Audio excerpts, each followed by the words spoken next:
Well, hey y'all, Smatterchew here, and I thought I would put a little video up with my thoughts, comments, and smart-ass remarks in regards to the 2024 election, presidential election specifically, and talk about some of the liberal meltdown that's happening across social media, and we'll talk some about the 4B movement, in case any of you have heard about that. That's quite interesting, actually.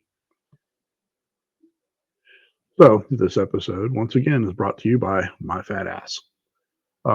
Thanks for watching this. If you're watching this, um, yeah, I mean, it was kind of stressful. They're building up to the 2024 election, not knowing just how much um, fuckery was going to go on with the election process.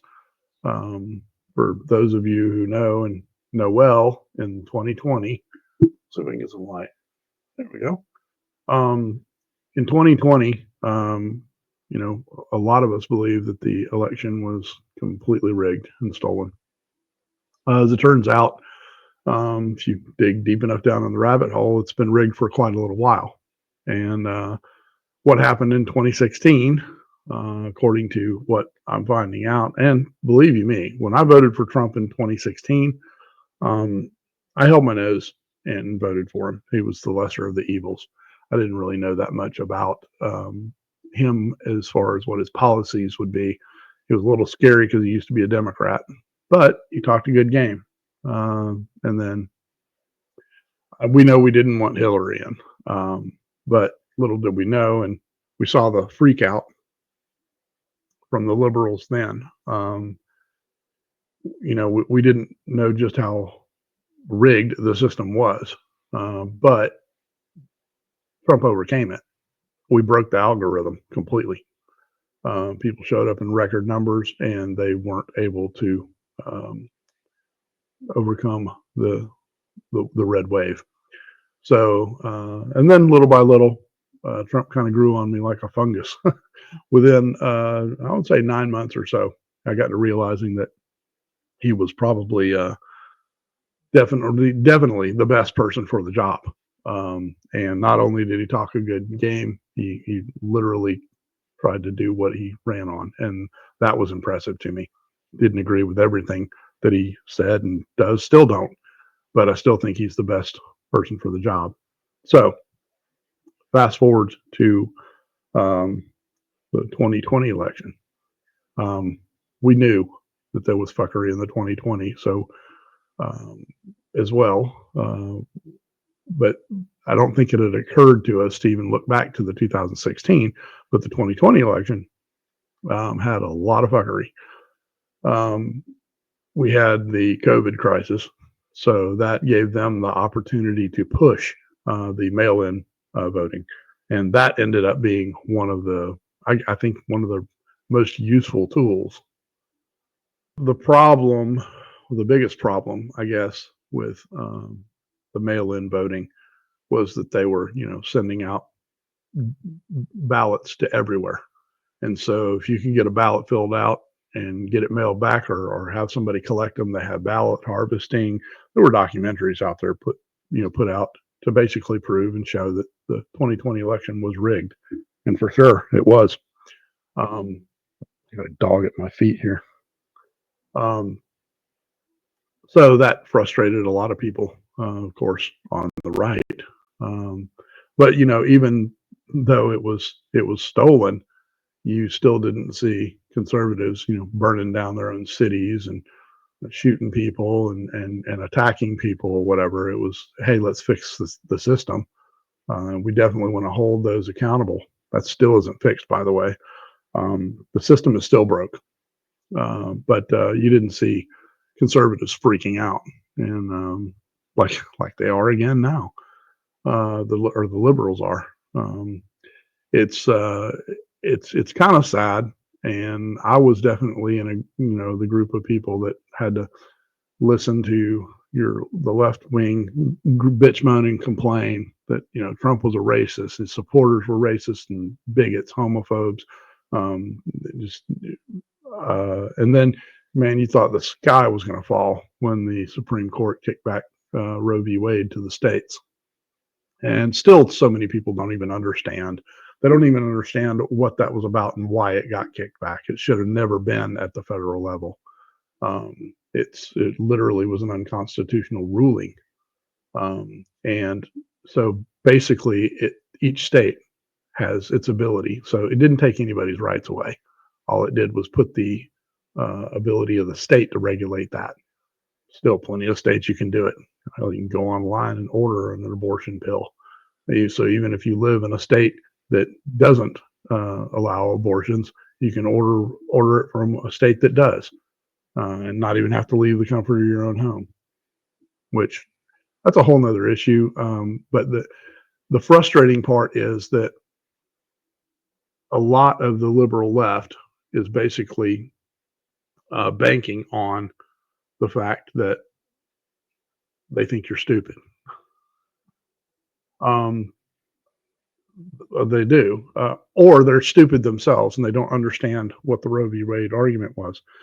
Nobody is losing any rights. Not one woman lost one right. Not any group of people lost any rights when Trump was president for 4 years. Um, and that's another thing. We know what to expect. We saw what happened in 4 years. We had affordable gas. We were energy independent. Our nation was secure. Our borders were getting secure. We were still recovering from the open borders from the Obama um, uh, era, if you will. The wall was being built. And when Joe Biden took over, the first thing he did was shut down the Keystone Pipeline.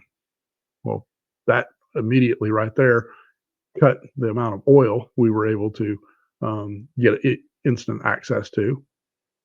But then they started pushing the Green New Deal, all this. Oh yeah, okay, it sounds all fluffy on the outside. Windmills, we're going to convert this energy, but we hadn't got any reliable source of energy other than fossil fuels at that point. So the idea, if you're smart and if you're in business or in anything, you have something to go to before you just decide to cut that off.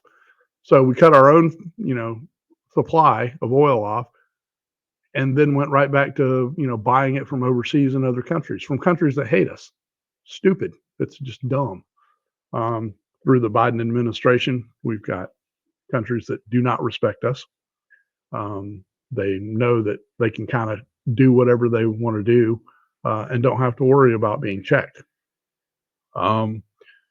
That's real frustrating. We didn't have any wars under President Trump. In fact, there was, closest we came to peace all over. As soon as Biden got in, everything started shifting around. Once people realized, okay, Biden's going to be here for a little bit and we can just kind of do what we want because we know he's not going to do anything. So you got Russia and the Ukraine situation, which I'm still trying to figure out. Somebody tell me. Well, I know why. But somebody make a logical case as to why we're sending billions and billions of dollars to a country that really doesn't like us anyway. And tell me what about that situation makes, Putin think he can just go do what he wants to do over there. We also have the skirmish between Hamas and Israel, Palestine versus Israel. And if you haven't delved into that, it's probably not good that you even speak on it, that you don't even understand what's been going on over there in the Middle East. These people have been fighting for hundreds, if not thousands of years. And so if we're going to get involved, you damn sure better understand what is actually going on over there. So we fast forward to the 2024 election. We've definitely done a good job of securing our base, and it's my belief, and there's now information coming out proving that that's true. What's happened? We basically overwhelmed the system, and we've all heard the term "too big to rig." That was, we didn't want to rely on that, but got enough people involved that we were able to overcome the cheats put into place. And believe you me, there were still cheats. there. We just overcame it. So, the quote unquote landslide you saw was way bigger. It was way bigger. And hopefully, the investigations and people looking into this will reveal that. And I'd really want to know the true outcome of the 2020 election as well. Um, I'm hoping that comes to light, because it doesn't matter if you're on the right or the left. If your decision, the decision to who is going to represent you and your government, that decision is not being made by you. It's actually being made by somebody else, and they're just giving you the illusion like your vote counted. If you're on the left or the right, you should be pissed off, and you should want a fair election system. Um, so anyway, in this election, we were able to get President Trump reelected within 24 to 48 hours. All of a sudden now, Russia and the Ukraine are talking about peace talks. Hamas and Israel are talking ceasefire. Russia says that they're not going to drop the U.S. dollar. And these things just kind of cured themselves overnight, literally. Shows you two things. Whoops, hit my microphone. Two things. One is other countries know that they shouldn't be fucking with Trump. Trump is the all-time king of fuck around, find out. And you could see that in the way he dealt with other leaders. There's a million accomplishments that he did in foreign policy that are scoffed at or even completely overlooked by mainstream media, not repeated on. But if you pay attention, it's all there. But all these problems solved themselves just overnight because he got elected, and that's because they know Trump don't fuck around. Number two is it's easy to see how simple solutions can be found when the right leadership is in place. And he's not even in office. All he did was get elected. And luckily there was enough of a mandate, there was enough of a red wave. At this point, I don't think that there's a way that they can legitimately challenge it. I think if it were really close, I think we would still be in the courts, or be pushed into the courts. And I think it would be even a bigger clusterfuck than the 2020 election. But because it was such a overwhelming victory, there's really not much they can do. Now, there's rumors that, come in January, that they're going to basically try to disqualify him through some loophole in the 14th Amendment. And there's people that are going to work on that, and they're watching for that. And another thing, Trump's first round, as much good as he did, he was a businessman that had never been directly in politics. And so he learned a lot in those 4 years. So you can rest assured in the era coming up to this election, in the event that he was to win, that he's got more of the right people in place to begin with. He already knows how the system works. He knows where some of the kinks are, and so hopefully he's already got a running start on this, and we can hit the ground running. So one thing I do want to talk about too is the speculation aspect. I think that that's what other world leaders were looking at when as they see the election going in Trump's favor, and once they came to the realization that he would be president again. That's why these problems started solving themselves. They know what's coming. That's the same way the stock market works. It's not like somebody just immediately says, "Hey, I'm gonna, I've got a good idea and I'm gonna start buying or selling this," and people follow them. They look at trends, but if you have somebody who knows something, you get a big enough group of people to just all of a sudden don't say anything, but just start buying a certain stock. Somebody sees it and they go, "Hey, wait a minute. What do they know that we don't? Let's go buy some stock and find out." And then you end up getting like basically the run on the bank type scenario. So the stock market is often almost all the time influenced by speculation. And I think that's kind of what happened on the world stage as far as foreign policy and so forth goes.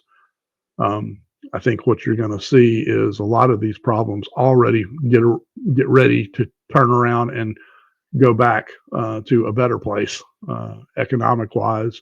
I think we'll easily be power independent or energy independent again. Um, and so I'm very hopeful for that. In the meantime, the liberals that are having the meltdowns, it was entertaining in 2016, um, but it was easy to see because I don't even think Hillary had a clear message other than it was the break the glass ceiling, first woman president, and her husband had been president. So okay, and she's a Democrat, and oh, we don't know anything about anything but Hillary. And it was kind of like that this time, though. There's some screwy things, and I'm not even sure how this legally plays out.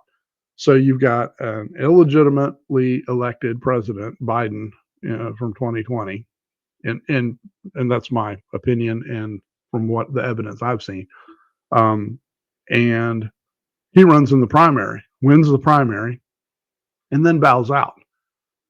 Who voted for Kamala? Nobody.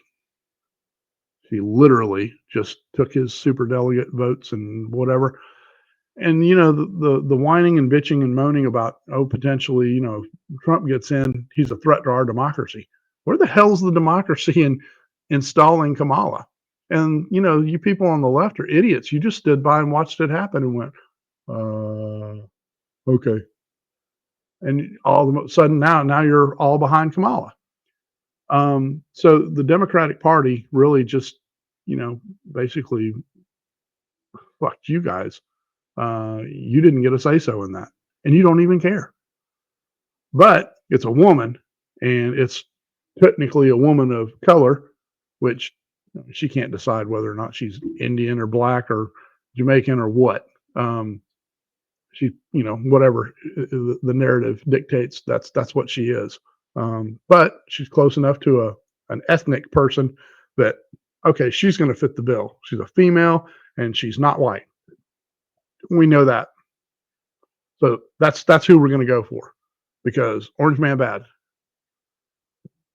Well, the performance kind of spoke for itself. She ran a shitty campaign. She's a terrible speaker. Uh, she's worse than I am. The word salad bullshit that she comes up, she goes to these speaking engagements and just basically repeats herself over and over again, either slower or tries to emphasize certain words as if she's saying something very profound to a third grade class.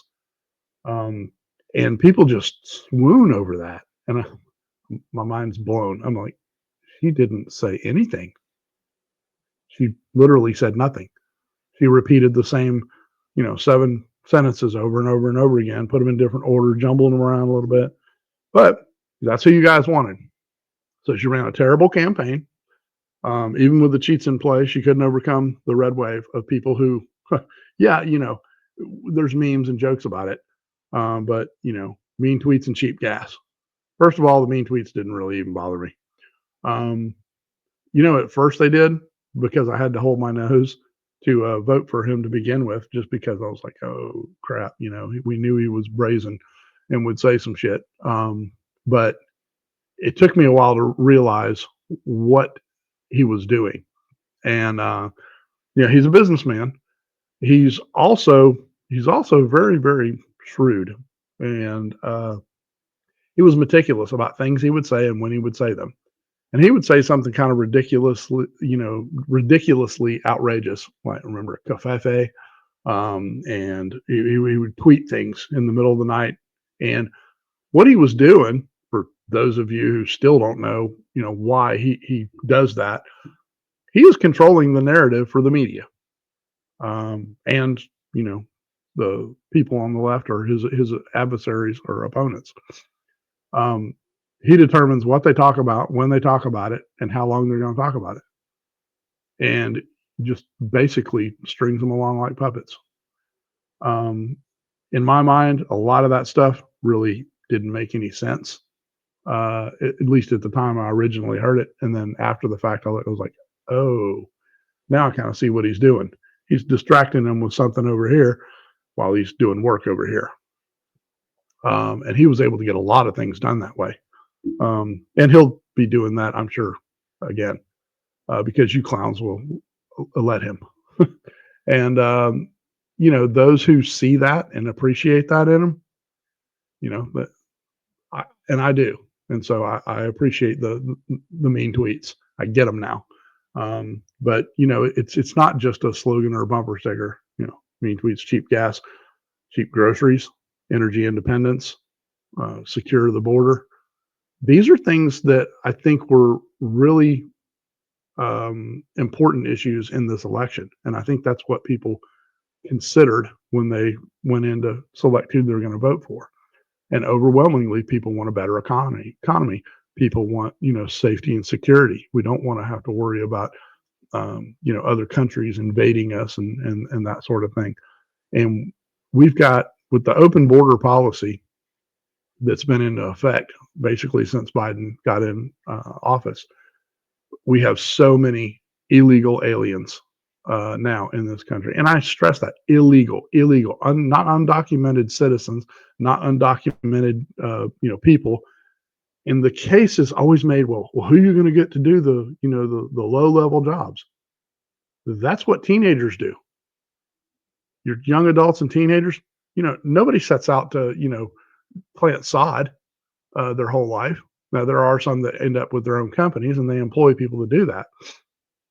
But there is no there is no magic slot that we need immigrants to do the jobs that we don't want to do, whether it's landscaping, whether it's laborers on job sites and or people to clean porta potties, whatever, or be maids. There are people who build, and there's a whole industry built around those particular things that cycle people through that are just coming into the workforce, and that's how they get started into work. Hey, okay, I know I don't want to have anything to do with this. You're 17, 18 years old or 16, and you start whatever, laying sod or bricks or whatever, and oh, I don't want to have anything to do with this. I'm going to I'm going to get educated and direct my life into a different direction where I don't have to do this. Or you get somebody going, hey man, you know what, I got a better way of doing this. I can take this idea I've got and I can improve on it.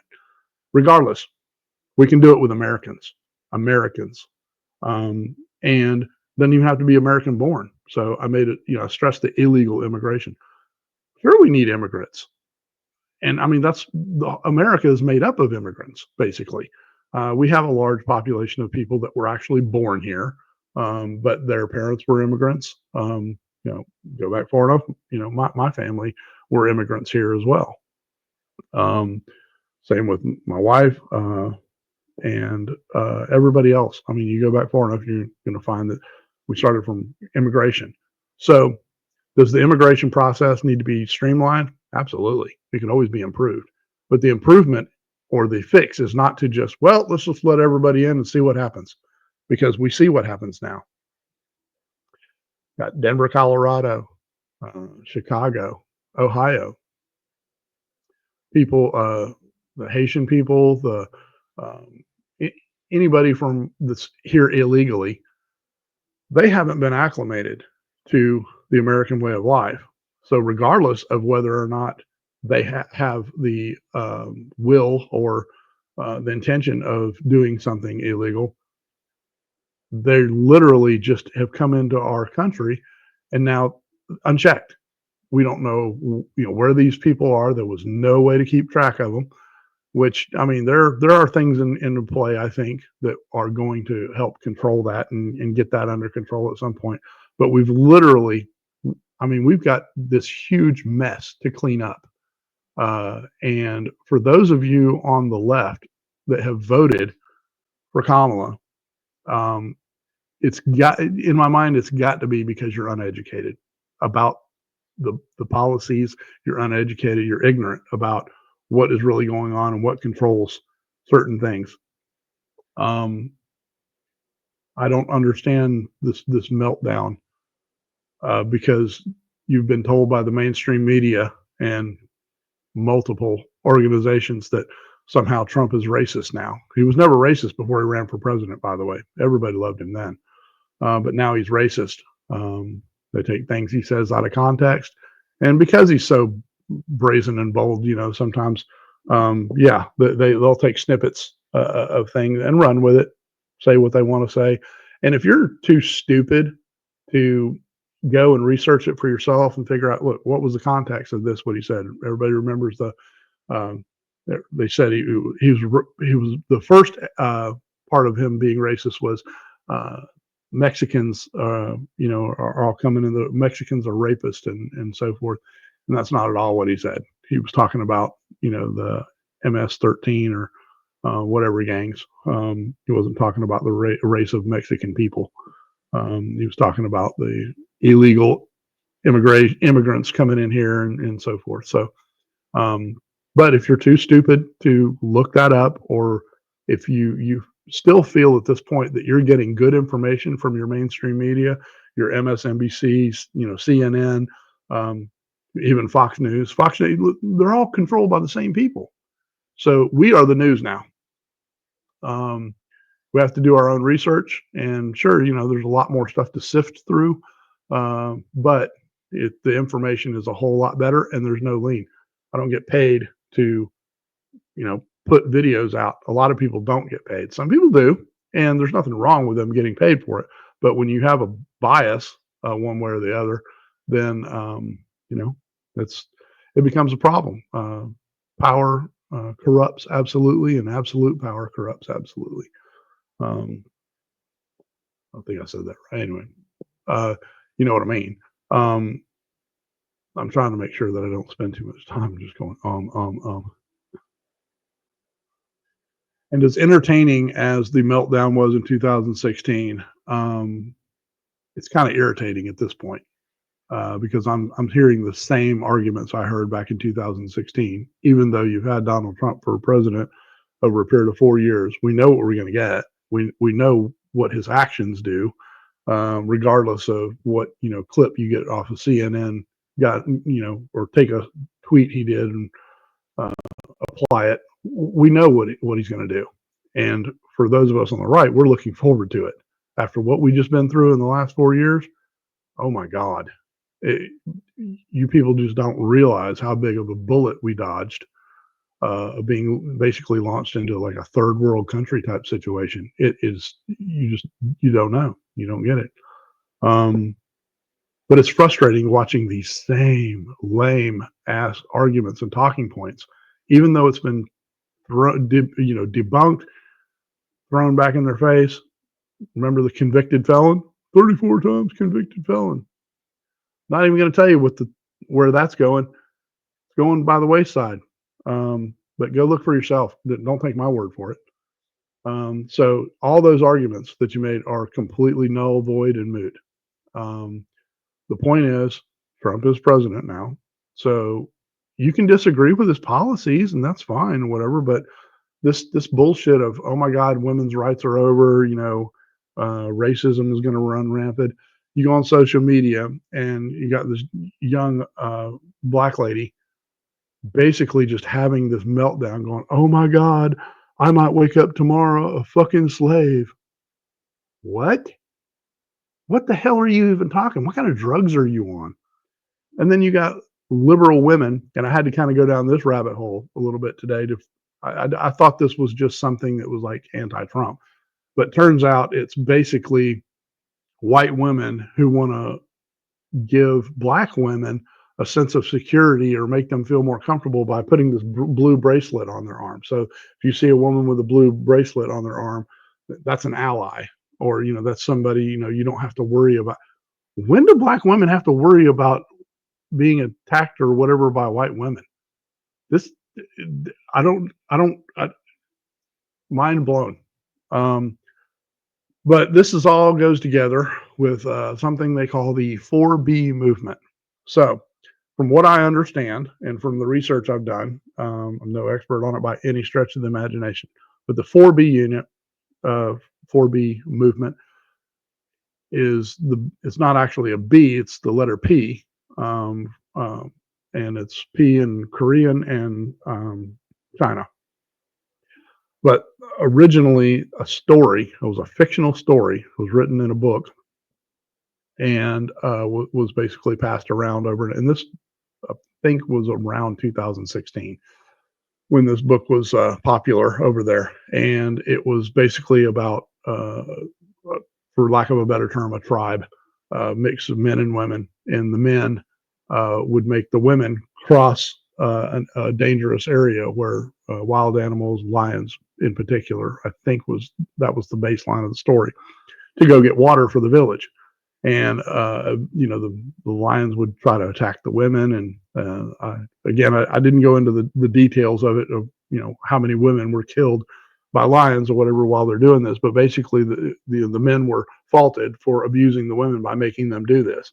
So they, the women stood up for themselves, basically said, nope, we're not doing it anymore. You're going to have to go take care of the lions if you want us to go get the water. But this basically translated into a movement that the females, basically, because they were being mistreated and abused, would they're not go the four P's, which is over here the four B's, but the four P's were no marriage. They wouldn't consider getting married. They didn't date, so you wouldn't court anyone. No reproduction, and no sex of any kind with the opposition, if you will. The way it's being kind of presented is pretty much all men in general, and even some of the liberal women are mad at the liberal men because they didn't show out in big enough force, I guess, or something. I don't know. But it's interesting during the liberal meltdowns watching the beta males just completely fall apart.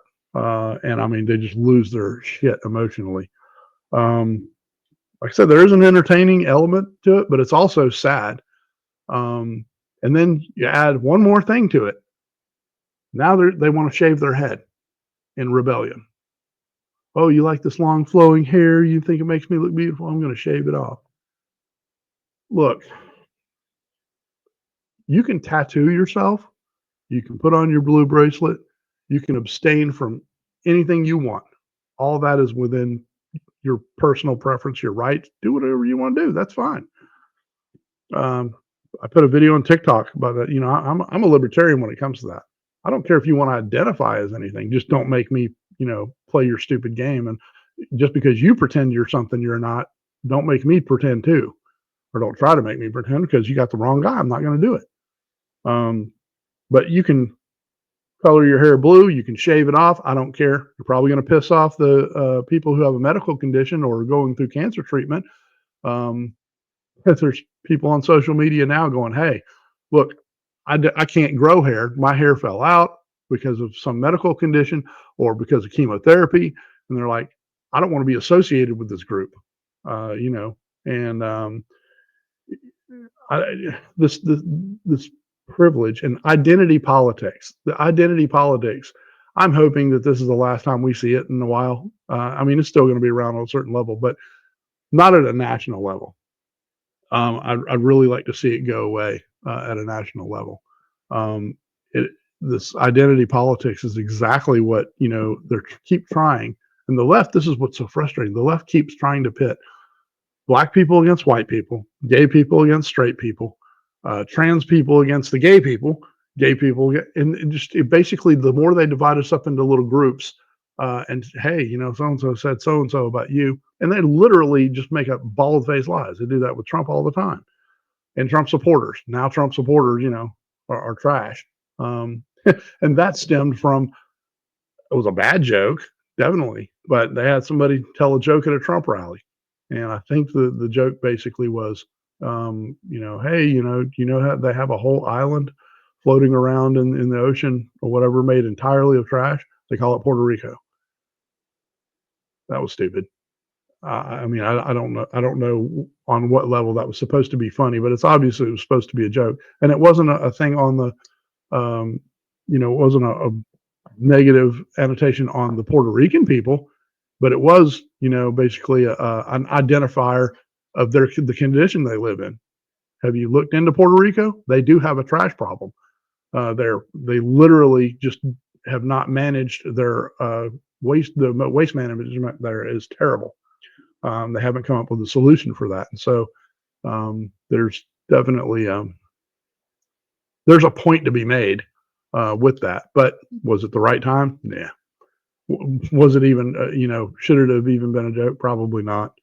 But ultimately, in this identity politics and everybody gets offended world, you know, years ago, we had people that were allowed to tell a joke. You could tell one off color. You could tell one, as long as there was an element of truth in it. It was funny, you know.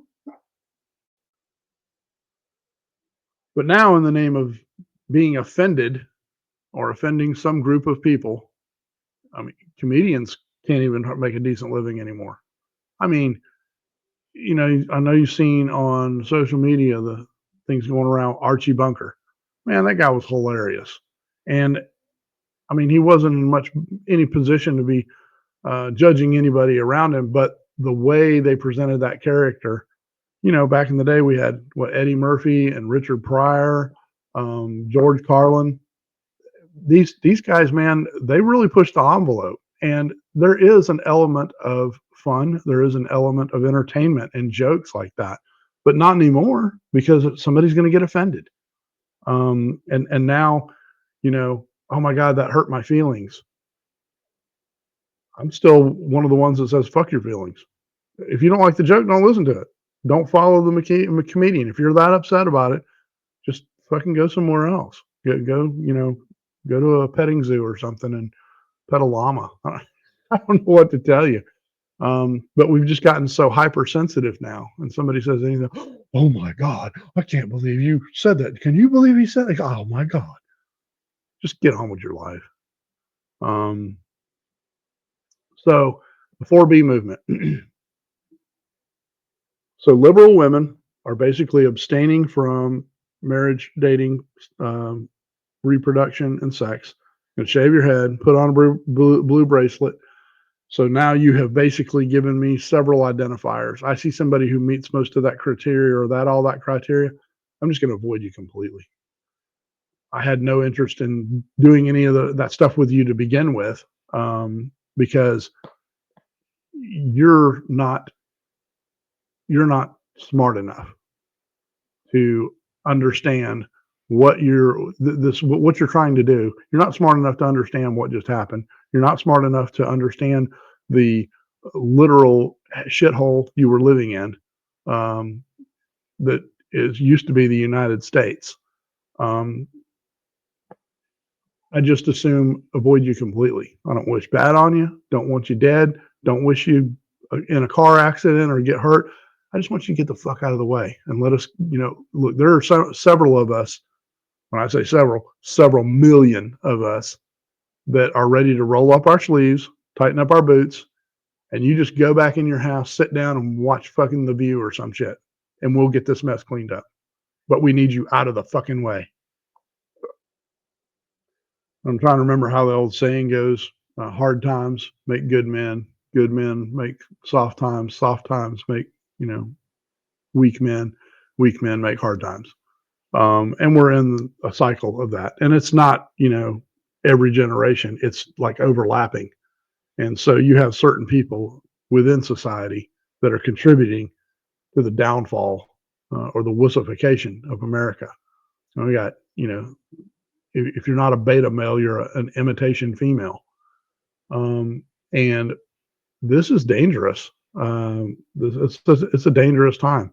We've got males that want to be females. Well, you've just basically removed yourself from the procreation pool, which is actually an advantage. And that's another thing the 4B movement, I think, will do. I had to pause the video for a second. I had a dog barking like crazy. But the 4B movement is basically taking, you basically said you're not going to reproduce, and you're not going to try to mingle with the other sex. So we've cured the abortion problem because you're the ones wanting the abortion. We've cured the problem of you procreating and making more and raising more liberals. Um, it's a win-win. I think I would ask that you try to get some level of participation of your beta males over there too, so that they're just not trying to hit on conservative women. Saw a video on social media, and this very toxic leftist lady that just she wasn't one having a meltdown, but she doubled up her snarkyism. You guys are going to get exactly what you voted for. And remember, girls, if your man's ballot was red, his ball should be blue. Well, if his ballot was red, chances are he ain't with a liberal girl. Traditionally, conservative men don't have liberal wives, at least not that liberal. They either abstain completely from politics or they're on the same page. And, for those of you who have a faith, specifically Christianity, you know, Christians try to keep themselves evenly yoked with their partners. So you ain't got to worry about that, I don't think. But I would worry about your beta males suddenly getting frustrated and becoming a little less blue and a little more red, and now wanting to, come back over to our side because they know they can't get anything over there. Um, yeah, I would encourage you to get them sold on it too, just because I assume if you're not smart enough to realize what just happened, um, again, we don't wish anything bad on you. We just want you out of the way. Um, and you can do your own little thing. You can, build yourself a little commune or some shit. And, but I mean, you'll get to enjoy the lesser price of fuel, better, easier groceries. And you'll have to find something new to be offended about. But, it always goes back to the uh, racist, bigot, homophobe. Um, it just, it doesn't matter. There is no appeasing you guys. I mean, when you guys have to look that hard to find something to complain about, maybe the United States did get a little too cushy there for a while. I look for it to probably get a little bit worse, if not a lot worse, before it gets better. And I'm prepared to do that, but it's only because we're having to clean up your fucking mess. Um, but those are just some of my thoughts and some of my comments. I'll be interested to see what some of you guys think. Um, whoever ends up seeing this, all four of you people who are going to see this video, because I'm going to send it to them. But this is, at least it gives me a platform. I'm actually doing this on StreamYard so that I can just take this and upload this to YouTube, and I can upload it to Rumble. May get knocked down off of YouTube. Hell, I don't know. I don't know if I can do this or if I can upload this to Facebook. Probably can. May try to do that. But anyway, apologize for not making a video in so long, but it's kind of been stressful. I went through knee replacement surgery, which I'm doing pretty well with that.